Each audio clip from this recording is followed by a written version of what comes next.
Mr. President, the Israeli assault is a war against Palestinian civilians, Palestinian children, Palestinian history, Palestine presence, Palestinian existence. It targets the population, the hospitals, the infrastructure, the homes, the bakeries, the landmarks, the historic mosques and churches that stand witness to our diverse and long history. Israel has destroyed and flattened entire neighborhoods, displaced virtually every Palestinian in Gaza, brought back the scenes and memories of the 1948 Nakba with the massacres and the forced transfer of our people. It also targets our present and future, killing engineers and doctors and poets and academics.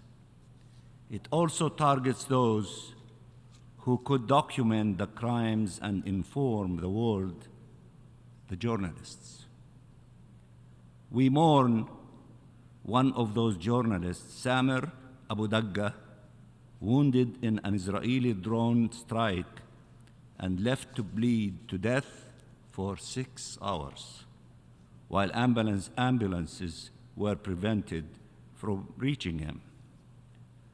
We tell his colleague Wael al-Dahdouh, whose wife Amna, his 15-year-old son Mahmoud, his 7-year-old daughter Sham, and his 1.5-year-old grandson Adam had been killed in a previous Israeli strike a few weeks ago, and who was himself wounded in the same drone strikes as Samer. Wael al-Dahdouh, after he was told about this tragedy, he said, "Ma'alish." We tell Wael, "Mush ma'alish." Enough is enough.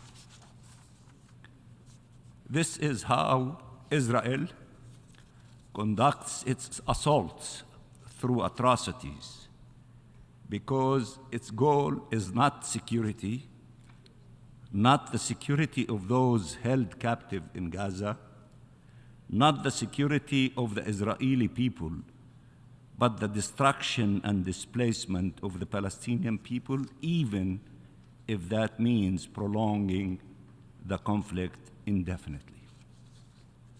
Mr. President, a Palestinian mother looking over her little child explained, "I named him Ayub for patience, and Ayub is one of our prophets. He is the prophet of patience." She was aware that being a Palestinian born in Gaza under occupation, under blockade, he would need endless patience to endure the suffering that would be inflicted upon him. But she never imagined the suffering reaching such magnitude. Like the mother of Ayub, Palestinian parents have been praying with anguish that they would not have to wait any longer for the horrors to stop and for their children to be saved. Countries have a moral and legal obligation to act, to make the horrors stop, to save human lives.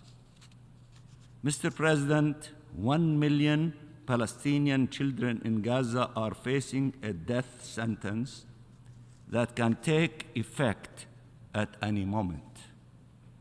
Remember what the Secretary General said: the Gaza Strip is a graveyard of children. No country should be part in issuing such death sentences or accepting to co-sign with the murderers the death certificates for our children. Mr. President, people around the globe have been calling for an immediate humanitarian ceasefire, of course, including the Secretary General and all the leaders of UN humanitarian agencies.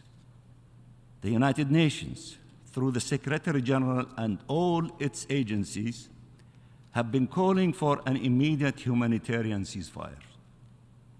The humanitarian and human rights community have been calling for an immediate humanitarian ceasefire. The Security Council, through 13 of its members, was ready to call for an immediate humanitarian ceasefire, only blocked by one vote, one veto. The General Assembly acted where the Security Council was prevented to act to uphold international law towards the protection of civilians and ensuring the maintenance of international peace and security. The vote was unequivocal. The world is calling for an immediate humanitarian ceasefire. 157 countries voted in favor. Only 10 voted against. There is no way to end the massacres of civilians, including children, at an unprecedented pace, to address the occupation-made humanitarian catastrophe of unprecedented scale, except through a ceasefire.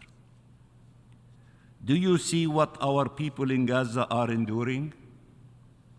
Do you see our children under the rubble? Do you see them starving? Do you see them being amputated? Do you see them shivering? Our children are killed or orphaned. They know now much more about death than about life. They are not collateral damage. They are yet another generation that has fallen victim to the Israeli war machine. Our children have always been a target, with the aim to terrorize and traumatize a nation in the hope to defeat it. What is a war whose primary victim are civilians, mainly women and children? It is a war of massacres. Is there a right to massacre in international law?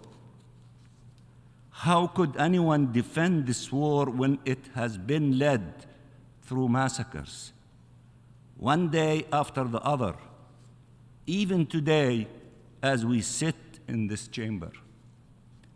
Israel is treating Palestinians as it called them, human animals, slaughtering them and starving them. How can anyone support that or even stand idly by while it happens?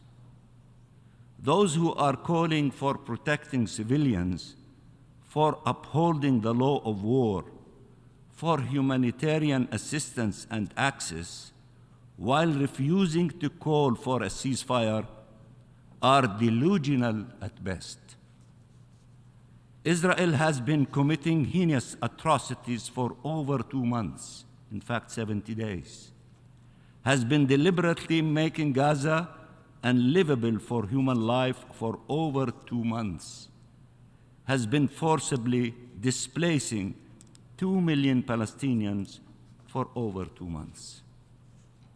This is an integral part of the assault. It is by design criminal, aimed at inflicting maximum pain to force a people out of their country. Israel has confessed to this goal, to this crime. You cannot oppose the ethnic cleansing of our people while at the same time supporting the assault that is enabling it. For those attempting to shame those who call for a humanitarian ceasefire, you have failed. The General Assembly spoke. The world spoke. 153 countries spoke. Shame is on those who refuse to stand against atrocities. In the name of humanity, morality, and legality, the General Assembly has acted, demanding an immediate humanitarian ceasefire. Israel has failed in its efforts to bully, intimidate, and silence the member states of the UN. Member states have voted yes to the UN Charter, voted yes to the Geneva Conventions. On this 75th anniversary of the Universal Declaration of Human Rights, they voted yes for human rights. And on this 75th anniversary of the Nakba, they voted against new Nakba and never again to allow another Nakba to happen. We salute all of you who stood with the Palestinian people and who stood with justice and with international law. This vote must be followed by a resolute collective action to ensure implementation of this resolution without any further delay. Every day, every hour, every minute counts as a human tragedy continues unfolding. Mr. President, the Palestinian people are here to stay, in our homeland to stay. They are entitled to freedom and independence. This is the only path towards shared peace and security. Netanyahu is demonstrating every day that the target of this assault is the Palestinian people and the Palestinian state. He is saying it openly. Supporting this assault is allowing Netanyahu to pursue his criminal objectives. Netanyahu's place is in a court in The Hague, not in power in Israel.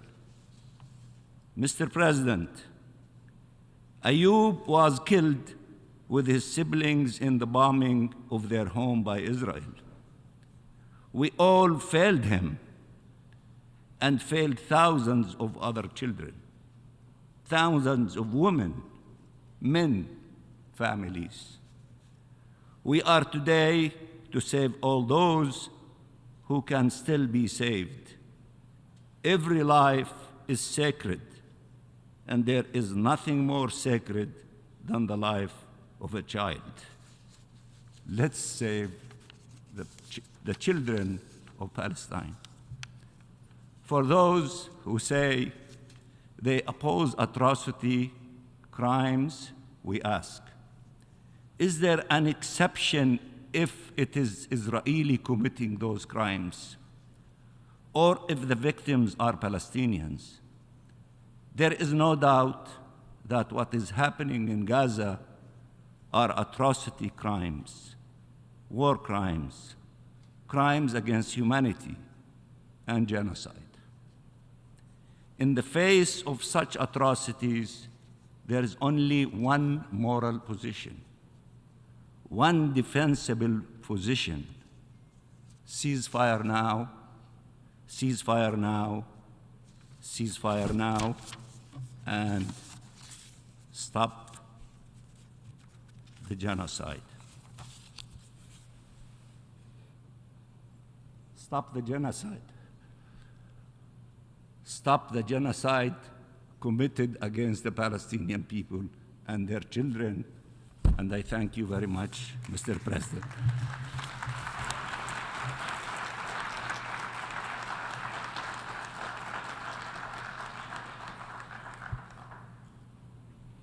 I should like to thank the distinguished representative